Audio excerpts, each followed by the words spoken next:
Pasyal ka na ba? Nauubusan ka ba ng mapapasyalan sa lugar nyo? Bored ka na ba sa panay dagat lang ang outing nyo?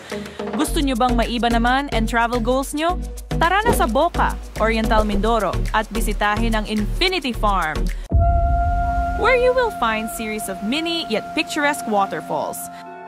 Nasa 1 oras din ang biyahe from Calapan Port to Infinity Farm.